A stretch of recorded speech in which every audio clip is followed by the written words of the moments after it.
Bombardeos en la ciudad ucraniana de Zaporilla. Una decena de personas murieron el domingo en ataques rusos que dañaron casas, bloques de viviendas y centros educativos. Las autoridades advirtieron que el balance de víctimas podría aumentar mientras continuaba la remoción de escombros del lugar. Corrimos a la calle. Cuando dejamos el pasillo, una vecina salió corriendo con su hijo mayor y gritó diciendo que su esposo estaba muerto. Luego toda la pared fue arrancada, su apartamento cayó sobre el nuestro. Zaporilla, en el sur de Ucrania, ha sufrido varios ataques en las últimas semanas. La ciudad se sitúa en la región homónima donde se encuentra la planta nuclear tomada por los rusos y que se ha visto amenazada por los continuos combates a su alrededor. Zaporilla es también una de las 4 provincias anexionadas por el presidente ruso Vladimir Putin.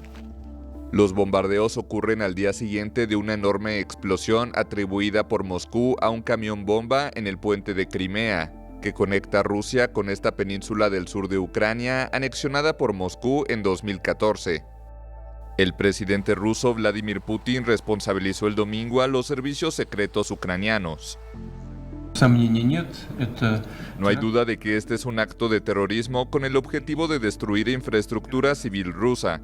Sus autores, perpetradores y beneficiarios son los servicios secretos de Ucrania. La explosión en el puente de Crimea se suma a otros reveses militares que han obligado a las tropas rusas a retirarse de varios puntos del frente, en particular en Kharkov y Jersón, ante una contraofensiva ucraniana fortalecida con el suministro de armas occidentales.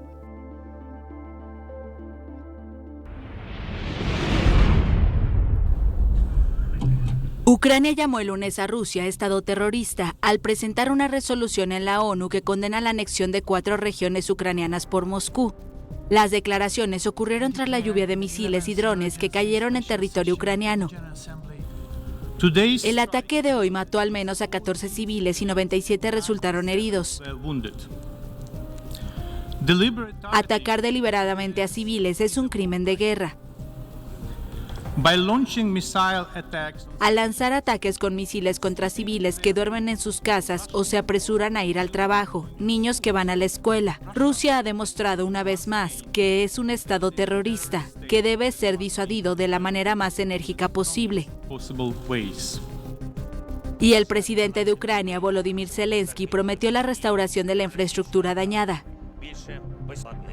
Actualmente se están realizando trabajos de restauración en todo el país. Restauraremos toda la infraestructura que fue dañada por el ataque de hoy de los terroristas rusos. Es solo cuestión de tiempo. Le di la tarea a todas las instituciones de nuestro estado que trabajarán de una manera que haga que la restauración sea lo más rápida posible.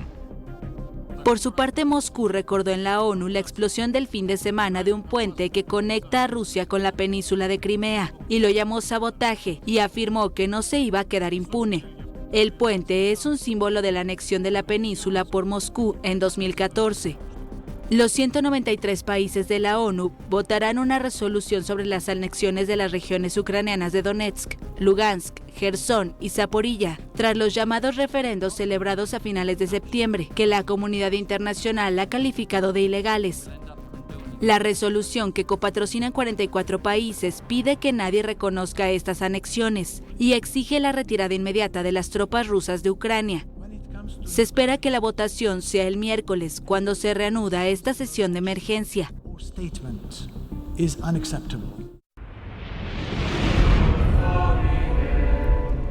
Llamado a la prudencia desde el Vaticano. El Papa Francisco expresó el domingo su preocupación por las amenazas de guerra nuclear en Ucrania y pidió a los líderes políticos involucrados en el conflicto recordar el pasado. A propósito del inicio del Concilio Vaticano hace 60 años, no podemos olvidar el peligro de guerra nuclear que también amenazaba al mundo. ¿Por qué no aprendemos de la historia? En esos tiempos hubo conflictos y grandes tensiones, pero se eligió el camino de la paz. La vía pacífica. El Papa Francisco habló ante unos 50,000 fieles que asistieron el domingo a la misa de canonización de Giovanni Battista Scalabrini y Artemide Satti. El pontífice dijo que en el presente se puede aprender del trabajo del obispo italiano Scalabrini, que fundó en el siglo XIX una comunidad para ayudar a migrantes y refugiados. El otro canonizado, Artemide Satti, fue un emigrante de origen italiano que llegó a Argentina, donde se dedicó a cuidar a los enfermos. El Papa también aprovechó la oportunidad para orar por las víctimas de la matanza en Tailandia, donde un policía despedido asesinó en una guardería a 36 personas, incluidos 24 niños.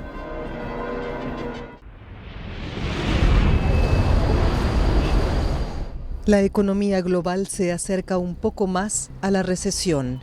Eso advirtió el martes el Fondo Monetario Internacional, que mantuvo en 3.2% la previsión de crecimiento para 2022, pero bajó por cuarta vez sus expectativas para 2023, que ahora es de 2.7%. El organismo está preocupado por la inflación y el impacto de la guerra en Ucrania. La desaceleración de 2023 será generalizada, ya que se espera que los países que representan un tercio de la economía mundial se contraigan este año o el próximo. Las tres mayores economías, Estados Unidos, China y la zona euro, seguirán estancadas. En resumen, lo peor está por llegar, y para muchos, 2023 se sentirá como una recesión.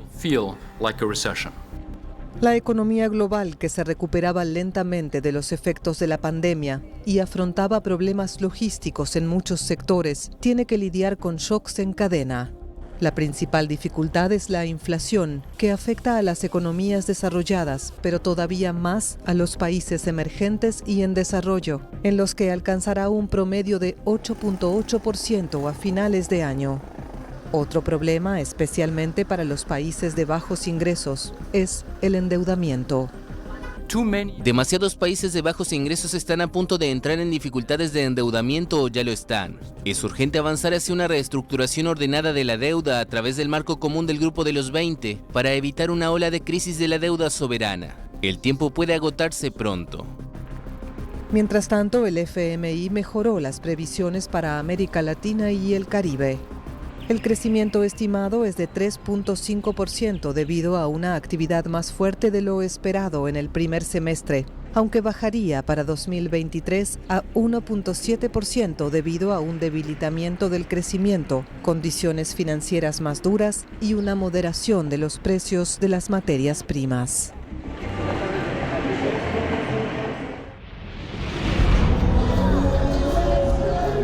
Luis Inácio Lula da Silva mantiene el tono firme frente a Jair Bolsonaro. El expresidente de Brasil insistió el sábado en los señalamientos de su campaña tras la difusión de un anuncio con extractos de una vieja entrevista, en la que Bolsonaro afirma que comería carne humana. En el fragmento de una entrevista con el diario estadounidense The New York Times en 2016, Bolsonaro se refiere a una supuesta ceremonia de la comunidad indígena Yanomami, que negó la existencia de un ritual de canibalismo en esa cultura.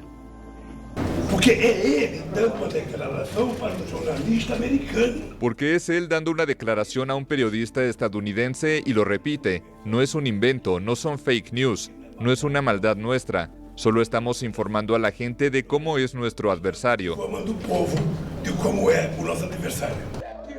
En el balotaje del 30 de octubre, Lula obtendría un 53% de los votos válidos frente a 47% de Bolsonaro, según el último sondeo del Instituto Datafolia.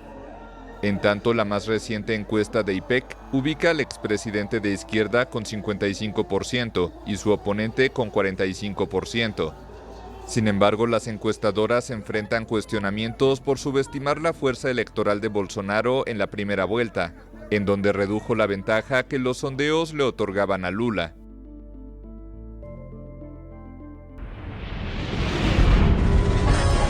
Hackeo a la televisión estatal iraní.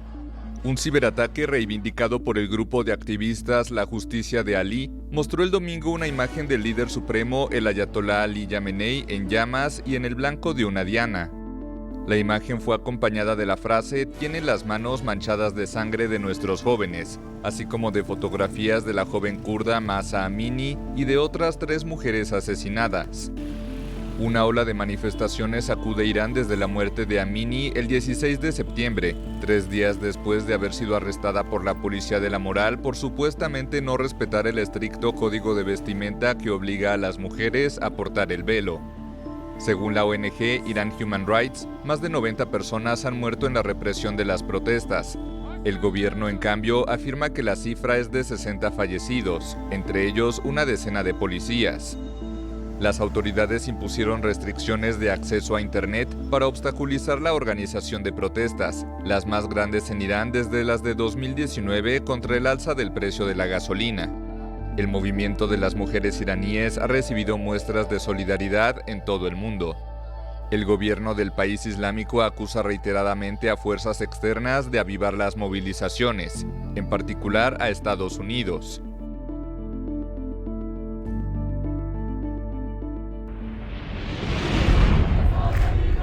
El movimiento de protesta en Irán continúa. El lunes se registraron sentadas de estudiantes en la Universidad Politécnica de Teherán para denunciar la pobreza y la corrupción en el país. Según la ONG Center for Human Rights in Iran, otras universidades también hicieron concentraciones. A eso se sumaron huelgas en fábricas en varias regiones del país. Irán registra una ola de protestas desde la muerte el 16 de septiembre de Mahsa Amini, de 22 años, 3 días después de ser detenida por la policía de la moral en Teherán por supuestamente no respetar el estricto código de vestimenta para las mujeres. Las manifestaciones han sido fuertemente reprimidas. La ONG Iran Human Rights, con sede en Oslo, ha contabilizado 95 muertos durante la represión. El último balance oficial de las autoridades habla además de 18 miembros de las fuerzas de seguridad muertos. Las autoridades califican las manifestaciones de disturbios y acusan a países extranjeros de promover las protestas, especialmente a Estados Unidos, enemigo jurado de Irán. Las concentraciones de apoyo a los manifestantes en Irán también continuaron en el extranjero, como en Siria o Francia. Según varias organizaciones pro derechos humanos, cerca de un centenar de periodistas, activistas, artistas e integrantes de la sociedad civil han sido detenidos por las autoridades de Irán desde el inicio del movimiento de protesta.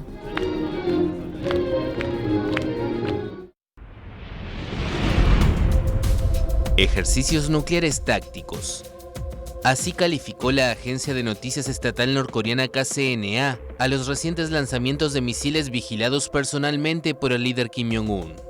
La agencia informó que el objetivo de estas maniobras, realizadas entre el 25 de septiembre y el 9 de octubre, era verificar y evaluar la capacidad de disuasión y contraataque nuclear del país. Corea del Sur, Japón y Estados Unidos intensificaron los ejercicios navales combinados en las últimas semanas, lo que enfureció al norte, que considera las maniobras como el ensayo de una invasión y justificó con ello sus lanzamientos de misiles. En la última semana, Pyongyang disparó un misil balístico de alcance intermedio sobre Japón, mientras autoridades y analistas dicen que ya completó los preparativos para una nueva prueba nuclear. En un congreso partidario en enero de 2021, Kim delineó un plan militar de 5 años, en el que planteó el desarrollo de armas nucleares más pequeñas y livianas para usos más tácticos. El dirigente declaró recientemente que Corea del Norte es una potencia nuclear irreversible, lo que cierra la posibilidad de un diálogo sobre su desnuclearización.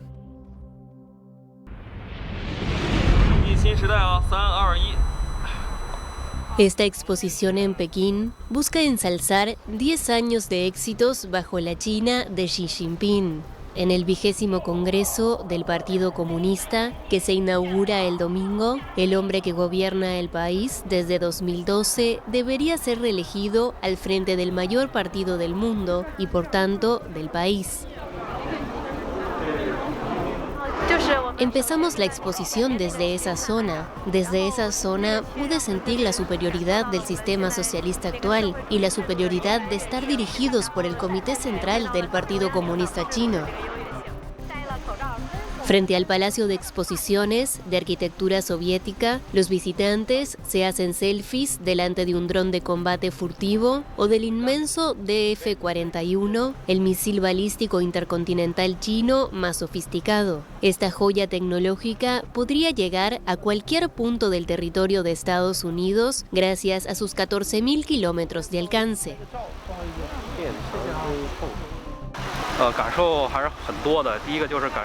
He sentido muchas cosas. Siento que el país está creciendo rápidamente con su velocidad de desarrollo y bajo el liderazgo del Partido Comunista, paso a paso dejamos de ser un país comparativamente atrasado para ser un país en el que somos los mejores del mundo en ciertos objetivos, un país que se mantiene firme entre las naciones del mundo, y eso me hace sentir orgulloso con una sensación de éxito. La exposición examina los éxitos del partido en la vida cotidiana de los chinos, así como sus proezas tecnológicas, incluida una serie de muestras lunares que trajo China después de una misión inédita de más de 4 décadas. Unos maniquíes vestidos con trajes completos de protección, frascos de vacunas anticoronavirus producidas en China y un robot de desinfectante hacen honor a la política de cero COVID, tan apreciada por el presidente Xi, a pesar de las desastrosas consecuencias que tiene para la economía de su país.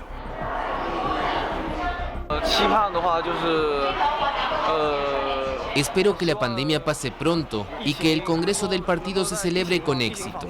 Aparte de eso, no tengo mucho más que esperar.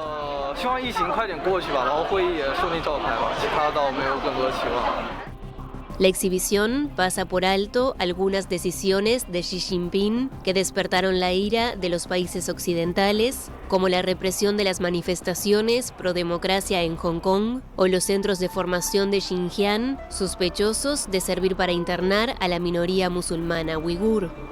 En cambio, una maqueta destaca la integración de Hong Kong, un territorio semiautónomo, en las ciudades chinas vecinas.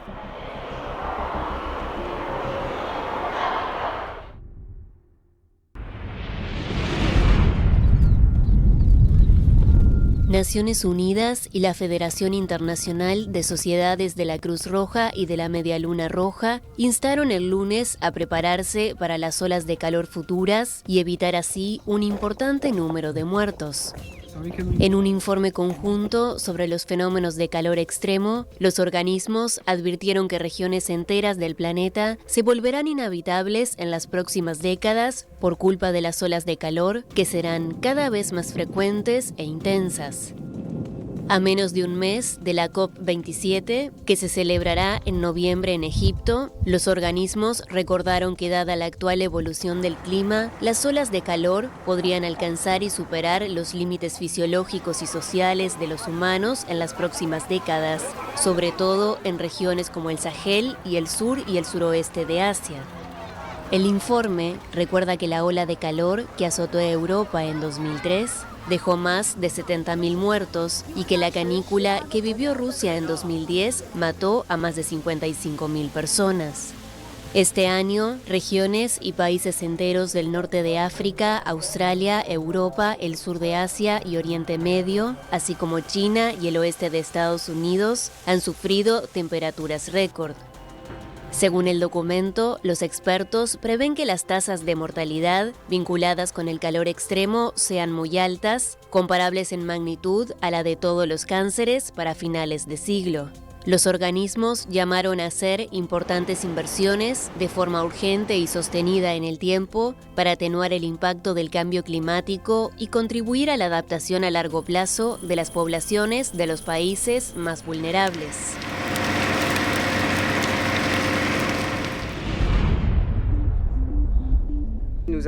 Venezuela perdió el martes su asiento en el Consejo de Derechos Humanos de la ONU. Su intento de reelección fracasó frente a las candidaturas de Chile y Costa Rica. 14 de los 47 escaños de este órgano con sede en Ginebra estaban en juego en una votación en la cual los países se presentan divididos por regiones ante el conjunto de la Asamblea General. América Latina tenía 2 escaños libres y en general cada grupo regional preselecciona sus candidatos que luego son elegidos sin problema por la mayoría de la asamblea. Pero en este caso, 3 países del bloque se presentaron y en la votación, que fue secreta y sin discursos, Chile obtuvo 144 votos, Costa Rica 134 y Venezuela 88. Varias organizaciones no gubernamentales habían llamado a no votar por Venezuela. El director para la ONU de la ONG Human Rights Watch, Louis Charbonneau, consideró la votación una gran noticia. En septiembre de este año, un informe de la ONU denunció que los servicios de inteligencia de Venezuela cometen crímenes de lesa humanidad bajo las órdenes de las altas esferas del gobierno. Por su parte, el presidente de Chile, Gabriel Boric, celebró el ingreso de su país en el organismo. Con la salida de Venezuela del Consejo, Rusia y China pierden un fiel aliado.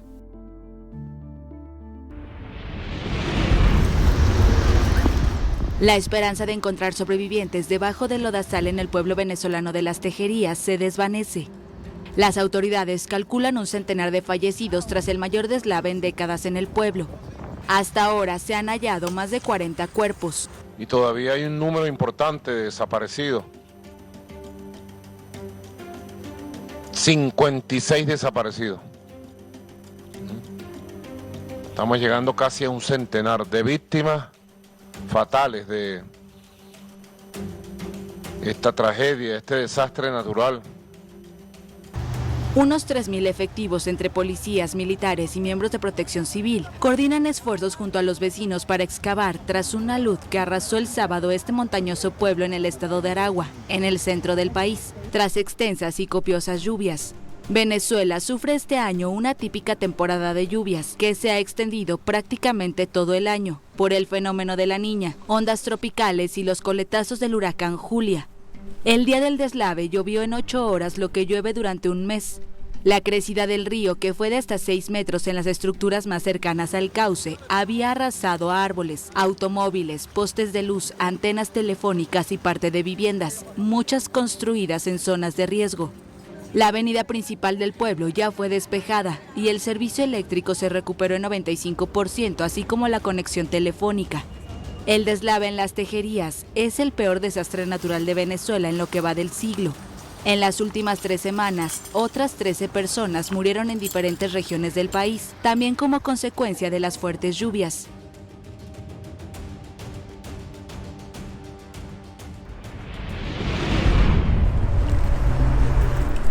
Una escuela de Las Tejerías, el pueblo del centro de Venezuela que fue destruido por una alud, sirve de refugio para las familias que lo perdieron todo.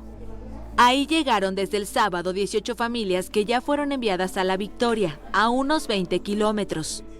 María Romero sigue esperando su turno, pero cuenta que el día del deslave se aferró a un árbol para evitar ser arrastrada.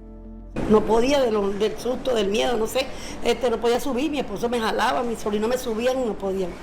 O sea, subimos los 3 niños primero y después me subieron a mí, pero no podía porque yo digo que los nervios de toditos nos tenía atrapados en la platabanda.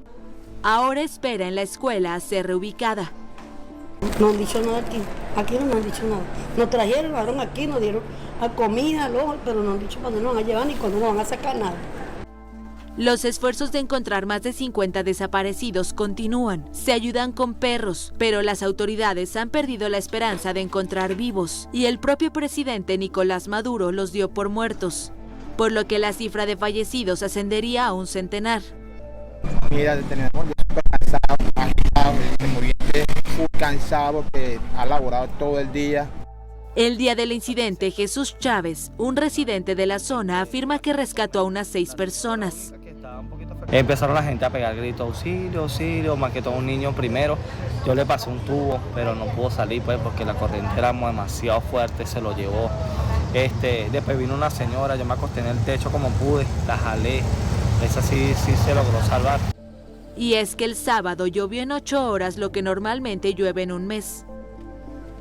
Y yo las agarraba, que me agarraran por aquí porque yo era el único varón. Entonces yo las levantaba y nos quedamos allí, pues yo le dije, bueno, no, nos queda más que rezar, pues, porque ya nosotros estábamos en una casa de 3er piso. Todavía hay zonas aisladas y el ejército lanzó desde un helicóptero cajas de alimentos con paracaídas. Las autoridades trabajan en la limpieza de calles y el restablecimiento del servicio eléctrico y del agua, pero es mucho lo que queda por hacer, ya que la destrucción es total. El deslave en Las Tejerías es el peor desastre natural de Venezuela en lo que va del siglo. El presidente Nicolás Maduro ha prometido la reconstrucción de viviendas y comercios, pero ante la destrucción es algo que se llevará tiempo.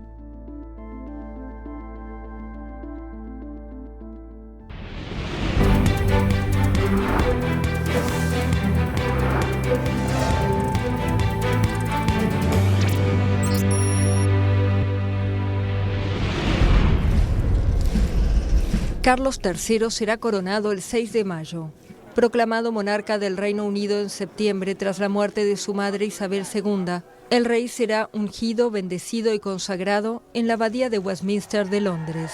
El arzobispo de Canterbury dirigirá el servicio, en el que también será coronada la reina consorte Camila. El anuncio de la fecha tiene lugar poco después de un mes después del fallecimiento a los 96 años de Isabel II, la monarca más longeva que jamás haya tenido el Reino Unido.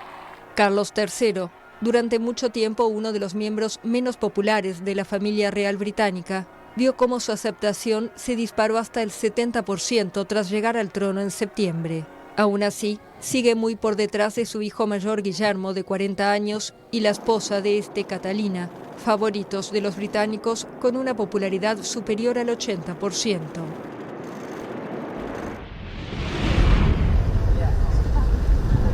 Explosión mortal en una gasolinera de Irlanda. Al menos una decena de personas murieron por la detonación registrada el viernes por la tarde en el pequeño pueblo de Crislaug, a unos 50 kilómetros de la frontera con Irlanda del Norte. La policía señaló que la información disponible apunta a un trágico accidente. Además de la gasolinera que quedó destruida, 2 inmuebles residenciales de 2 pisos cercanos colapsaron. El primer ministro irlandés, Michael Martin, acudió el sábado al lugar de la explosión. Mi sentir es de profunda tristeza, llegar a Crislaug solo para visitar el sitio de la gasolinera, y de mucha tristeza, un silencio terrible que refleja la enormidad de lo que ha pasado en términos de pérdida de vida, la enorme tragedia para muchas familias y la comunidad entera.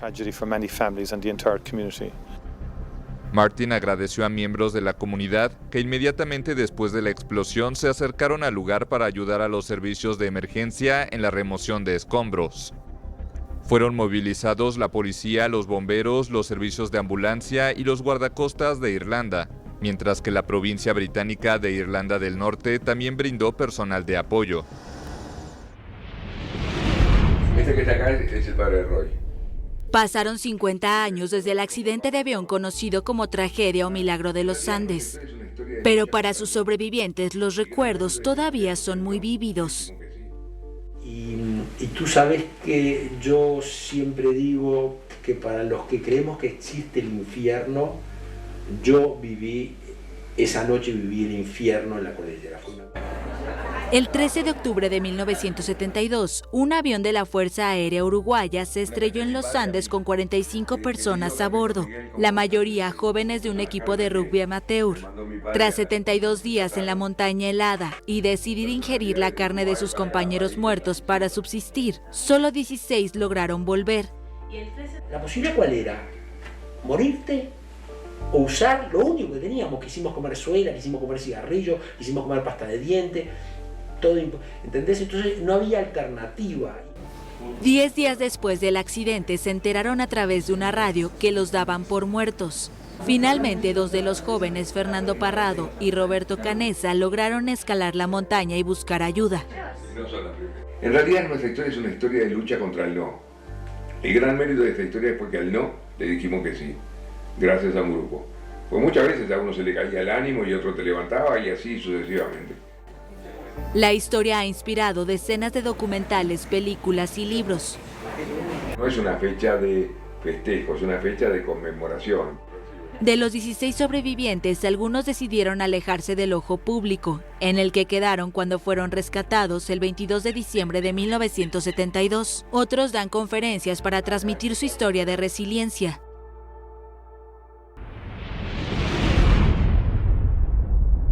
Acuerdo histórico entre Israel y Líbano. Ambas naciones esperan obtener ingresos de los yacimientos del mar Mediterráneo. La negociación, que estuvo mediada por Estados Unidos para resolver una vieja disputa sobre sus fronteras marítimas que puede desbloquear la explotación de recursos gasísticos, abre una nueva etapa para dos países que técnicamente siguen en guerra. Este es un desarrollo significativo. Es bueno para la seguridad de Israel. Es bueno para la prosperidad de Israel. Es bueno para la seguridad y la prosperidad del Líbano. Va a beneficiar a la región y, en última instancia, beneficiará al mundo entero con nuevas fuentes de energía muy importantes que llegarán al mercado en los próximos años. Y realmente promueve la visión del presidente Biden de una región pacífica, integrada y próspera. El presidente estadounidense Joe Biden definió el acuerdo alcanzado con la mediación de su país como un avance histórico. El acuerdo debe ser presentado el miércoles ante el Consejo de Seguridad de Israel y después al conjunto del gobierno y del Parlamento, que debe pronunciarse. La presidencia del Líbano, por su parte, consideró que la propuesta final enviada por el representante estadounidense era satisfactoria y esperaba anunciar lo antes posible los límites marítimos acordados. El líder libanés de Hezbollah, Hassan Nasrallah, indicó el martes por la noche que el grupo apoyaría el acuerdo si el gobierno libanés lo aprobaba. Cuando los líderes libaneses digan y cuando el presidente anuncie que la posición oficial del Líbano apoya este acuerdo, entonces, para la resistencia, las cosas estarán resueltas. Según informaciones, la propuesta prevé dejar bajo control israelí el yacimiento de Karish y conceder al Líbano el campo de gas de Cana más al noreste. En un contexto de escasez de gas en Europa por la invasión de Ucrania, Israel quiere empezar cuanto antes la explotación en Karish hacia el viejo continente.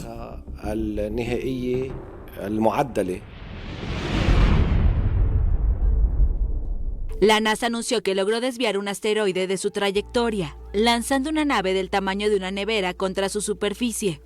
Una nave de la misión DART se estrelló deliberadamente el 26 de septiembre contra el asteroide Dimorphos, que es el satélite de un asteroide más grande llamado Didymos.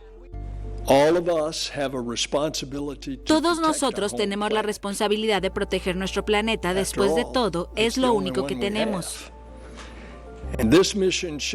Esta misión muestra que la NASA está tratando de estar lista para lo que el universo nos depare.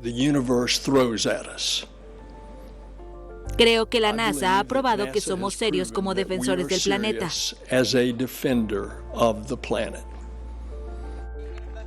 Dimorphos, situado a unos 11 millones de kilómetros de la Tierra en el momento del impacto, tiene unos 160 metros de diámetro y no presenta ningún peligro para nuestro planeta. Para confirmar que la trayectoria del asteroide varió, hubo que esperar a que los científicos analizaran los datos de los telescopios en la Tierra. Después, los telescopios James Webb y Hubble, los observatorios espaciales más potentes, revelaron detalles del impacto de la nave espacial de la NASA, dejando a la vista la materia arrancada del astro. Todo esto debería permitir comprender mejor la composición de Dimorphos, un ejemplo de asteroides bastante frecuentes, y por lo tanto medir el efecto exacto que esta técnica, llamada impacto cinético, puede tener sobre ellos. Conocer esos detalles es importante en el caso de que la humanidad se viera obligada alguna vez a desviar un objeto que se acerca a la Tierra.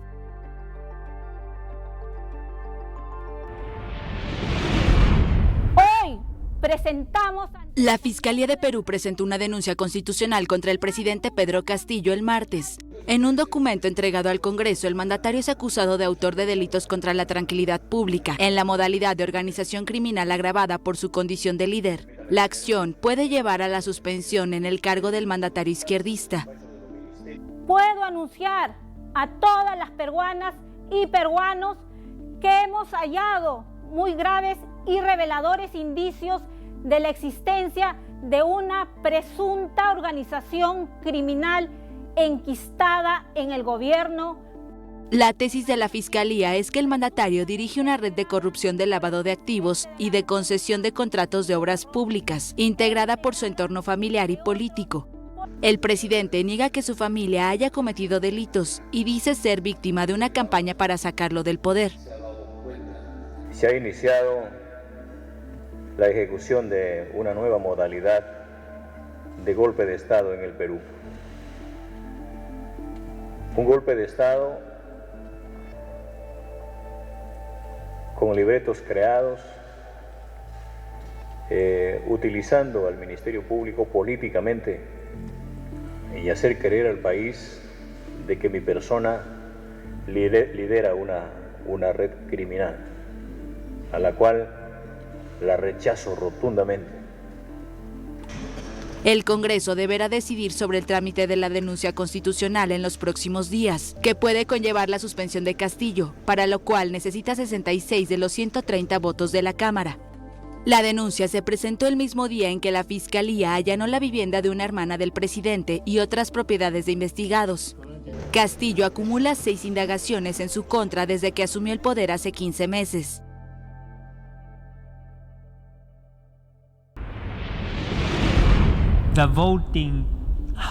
Condena en la ONU de la anexión que hizo Rusia de 4 provincias de Ucrania. La Asamblea General aprobó el miércoles por una mayoría de 143 votos a favor la resolución titulada Integridad Territorial de Ucrania, defensa de los principios de la Carta de las Naciones Unidas. El texto recibió 5 votos en contra, los de Rusia, Bielorrusia, Corea del Norte, Nicaragua y Siria, así como 35 abstenciones, entre ellos China, Bolivia y Honduras. La resolución pide a Rusia retirar de inmediato, por completo y sin condiciones, todas sus fuerzas militares del territorio de Ucrania dentro de sus fronteras reconocidas internacionalmente. A UN member state, one with a permanent seat on the Security Council. Un Estado miembro de la ONU, con un asiento permanente en el Consejo de Seguridad, decidió anexar territorio de su vecino por la fuerza. Este Estado miembro no solo ha puesto a su vecino en su punto de mira, sino que también puso una diana en el principio central de esta institución. Un país no puede tomar territorio de otro por la fuerza. Cannot take the territory of another by force. Rusia defendió los referendos que organizó en las regiones ucranianas de Donetsk, Jersón, Lugansk y Zaporilla, que según la resolución no tienen validez alguna. Los resultados de las votaciones hablan por sí mismos. Las poblaciones de estas regiones no quieren regresar a Ucrania e hicieron una elección libre e informada a favor de nuestro país. Los referendos se realizaron acorde a las normas y principios de la ley internacional, sin importar que tanto nuestros oponentes occidentales o incluso el secretario general, quien de repente decidió hablar por toda la ONU sin un mandato, traten de probar lo contrario. La votación representa una nueva derrota diplomática de Moscú, que había vetado una resolución similar en el Consejo de Seguridad a finales de septiembre. Sin embargo, las resoluciones de la Asamblea General no son vinculantes.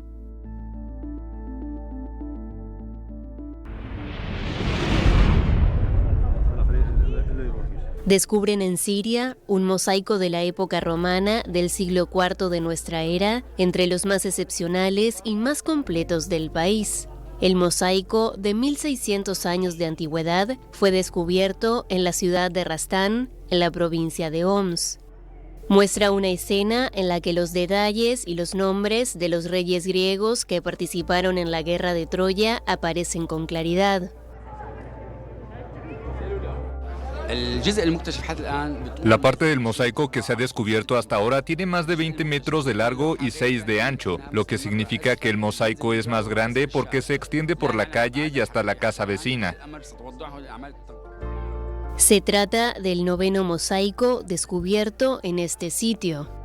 Tierra de civilizaciones plurimilenarias, desde los cananeos a los omeyas, pasando por griegos, romanos y bizantinos, Siria está llena de tesoros arqueológicos. Algunos sitios registraron destrucciones durante la guerra que se inició en 2011.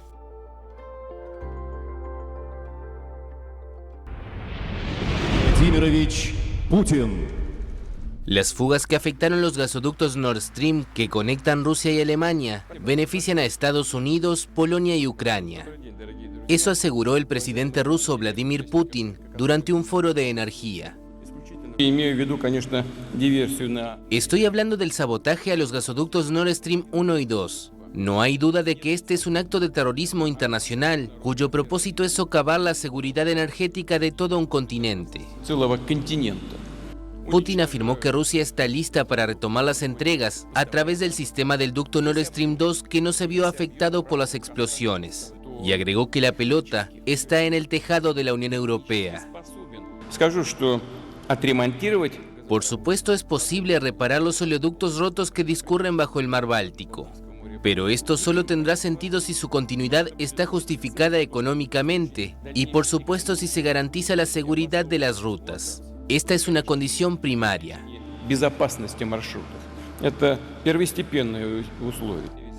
El mandatario calificó la limitación del precio del petróleo debatida por los líderes europeos como parte de decisiones arrogantes tomadas por algunos políticos occidentales que, según dijo, están destruyendo la economía de mercado mundial y que suponen una amenaza para el bienestar de miles de millones de personas.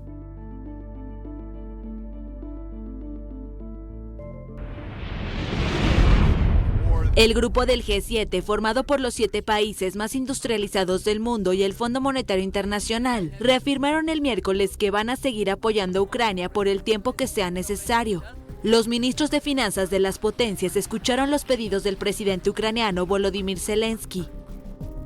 Ми маємо 2 ключові державні фінансові потреби. Це $38 мільярдів для En este momento tenemos 2 necesidades financieras clave del país. Eso es 38.000 millones para compensar el déficit de nuestro presupuesto para el próximo año, que incluye salarios de médicos y maestros, pagos sociales y pensiones, y otros 17 millones que fueron verificados por el Banco Mundial y necesarios para reconstruir la infraestructura crítica. Esas son escuelas, hospitales, transporte crítico e infraestructura energética. Критична транспортна і енергетична інфраструктура. Також пошкоджене житло. No doubt, in front of us is going to be a difficult 2023. Sin duda, frente a nosotros será un 2023 difícil. Con suerte, la guerra terminará más temprano que tarde, pero por lo que estamos viendo tenemos que estar ahí para el pueblo ucraniano. Este grupo ha movilizado $35.000 millones, la mayoría ya entregados, algunos en proceso de entrega.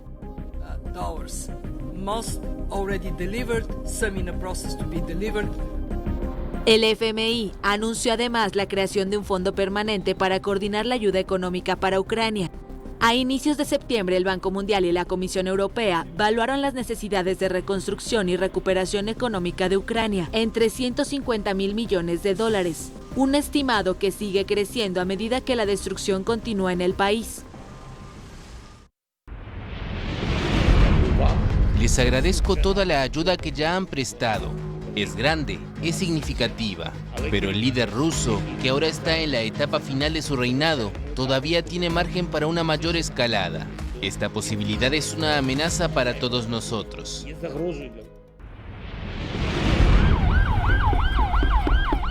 Choques entre manifestantes y policías en Santiago durante una protesta de pueblos originarios de Chile. Una decena de personas fueron además detenidas. Los manifestantes protestaban contra la militarización de zonas de las regiones sureñas del Biobío y la Araucanía, donde se producen ataques incendiarios y enfrentamientos de grupos radicales mapuche que reivindican tierras ancestrales. Estamos reunidos acá no es para conmemorar un encuentro, más bien es para expresar nuestro repudio a la militarización que sufrimos como mapuche, tanto de este lado de la cordillera en Chile como en Argentina. Uno de los hechos más evidentes es la militarización y represión que sufre nuestra Lamien en Argentina. La marcha se realizó en el marco de la conmemoración del Día del Encuentro de Dos Mundos, como se le conoce en Chile al Día de la Raza o la llegada de Cristóbal Colón a América. En esta fecha, hace un año, el expresidente conservador, Sebastián Piñera, decretó la militarización de esas regiones. Su sucesor, Gabriel Boric, puso fin de la medida 2 semanas después de asumir el cargo en marzo. Pero poco después, la radicalización de la violencia le llevó a ordenar el desplazamiento militar para apoyar a la policía en el resguardo de rutas donde los ataques a camiones o predios privados son frecuentes. Los mapuches son la principal etnia chilena. Algunas comunidades asentadas en el sur del país reclaman la restitución de tierras que consideran suyas por derechos ancestrales, hoy en manos en su mayoría de empresas forestales y agricultores.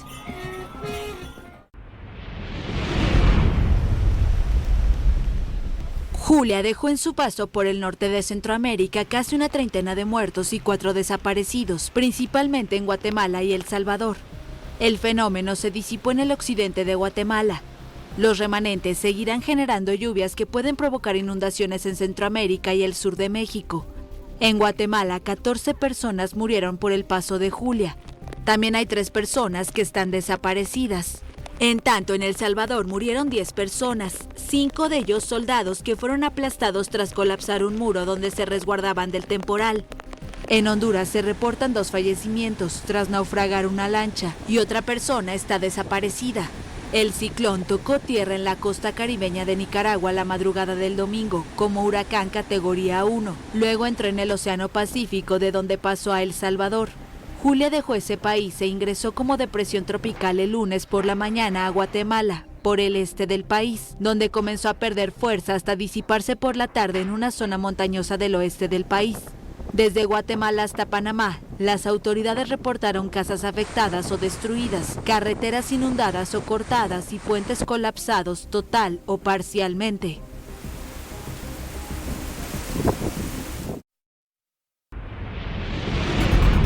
La tarea es mayúscula.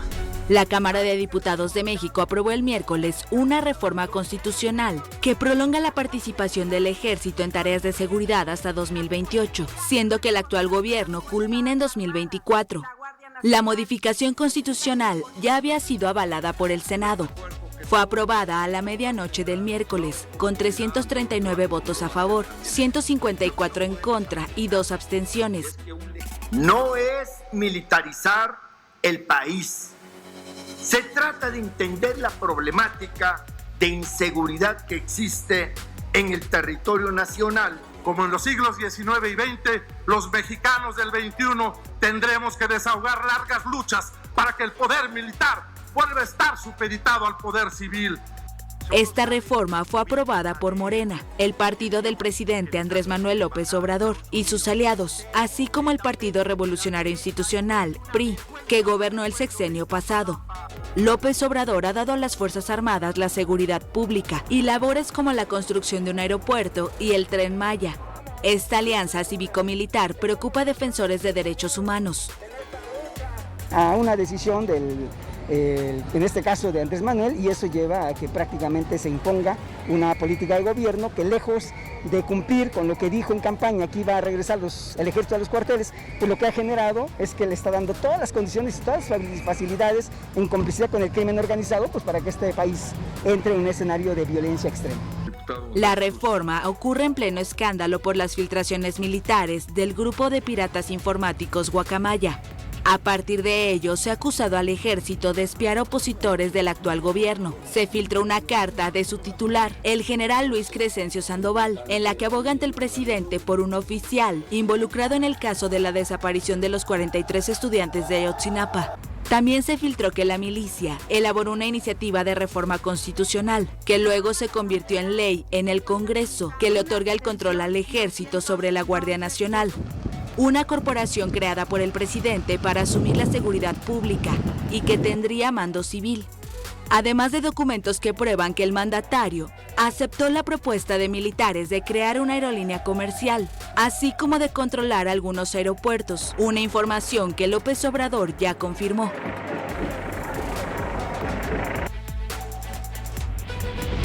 Esta casa es la casa de los indios. El presidente de Venezuela, Nicolás Maduro, se solidarizó con el pueblo mapuche. Lo hizo el miércoles durante un acto por el Día de la Resistencia Indígena, como fue bautizado en el país el feriado del 12 de octubre. Los indios mapuches de Chile, tan reprimidos en Chile. El pueblo mapuche, un saludo al pueblo mapuche, tan reprimido, tan torturado y tan martirizado en la Chile de hoy. Mi saludo al pueblo mapuche de Chile.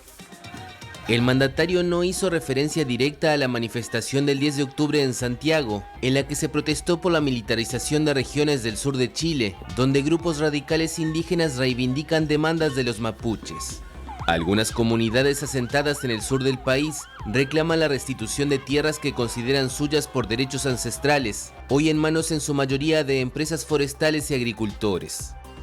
El presidente de Chile, el izquierdista Gabriel Boric, revirtió una orden que dio en marzo cuando asumió el poder de desmilitarizar la zona y ordenó en abril un desplazamiento de tropas para apoyar a la policía en el resguardo de rutas donde son frecuentes ataques a camiones o a predios privados. La marcha se enfrentó en varias ocasiones con la policía, que los dispersó con vehículos lanzaagua y gases lacrimógenos y arrestó a 10 manifestantes. Maduro, que celebró el triunfo de Boric como una contundente victoria sobre el fascismo, no tiene una relación estrecha con la izquierda en el poder en Chile.